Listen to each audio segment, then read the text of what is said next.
Banking, the greatest scam on earth. Thomas Jefferson said, "I believe that banking institutions are more dangerous to our liberties than standing armies. If the American people ever allow private banks to control the issue of their currency, the banks will deprive the people of all property until their children wake up homeless on the continent their fathers conquered." Jefferson's warning is already here. 40 million Americans are living on food stamps. Millions more are now homeless, living in tents, all because of one institution, the Federal Reserve System. The Federal Reserve is a group of private bankers who have stolen the money creation process from the American people. Most people still believe the Fed is an agency of the government working in our best interests. It is not. There is no greater form of evil in the world today, so let's explore the banking scam. None of us have ever been taught anything about money. The reason is to prevent us from learning the truth that money is a trick and money is a trap. When solving any crime, there's a universal truth: follow the money, but with the banking scam, follow it backwards. Where does money come from? The world's money supply is always growing. Where does all the new money keep coming from? Money comes from privately controlled global banks like the Federal Reserve System. They create money every day, which increases the world's money supply. Because all banks are either owned or controlled by private bankers, the real question is, how do private bankers create new money? And the answer is they create it out of thin air. Bankers create money out of nothing. They make it up. It is a fiction. Wow. Godlike power to create something of value out of nothing. A stroke of a keyboard and money is created.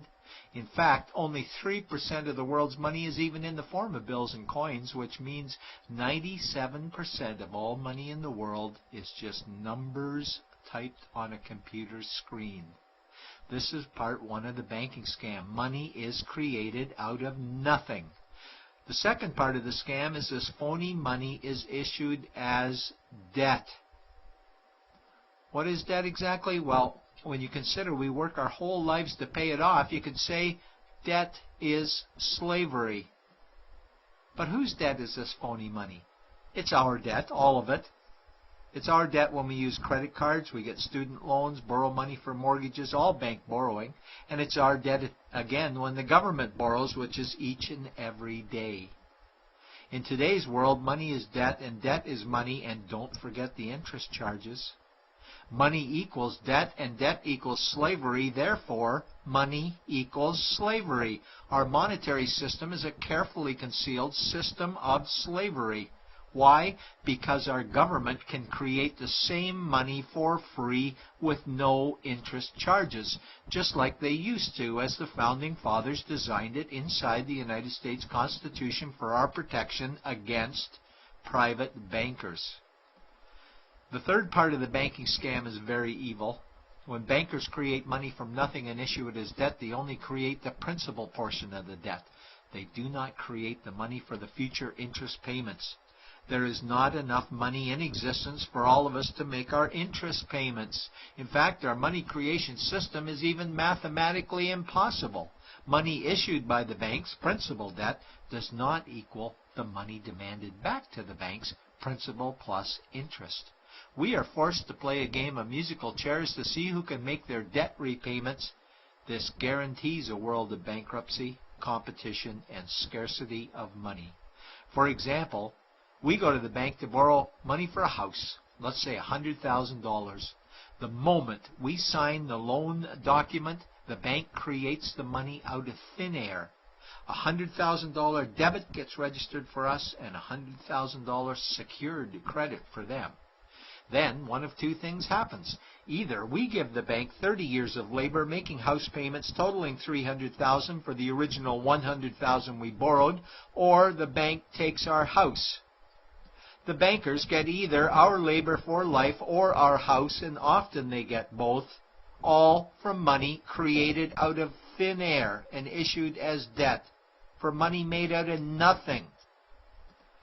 This is why all the bankers end up with all the assets.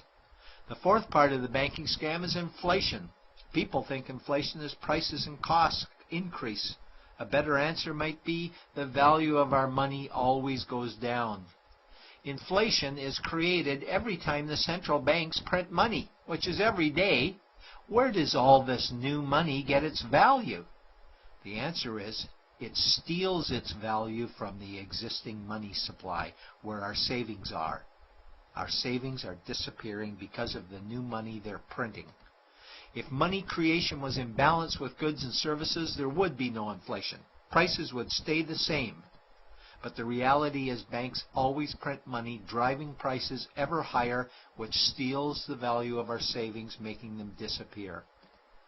Since the private bankers created the private Federal Reserve in 1913, the United States dollar has lost 97 cents in purchasing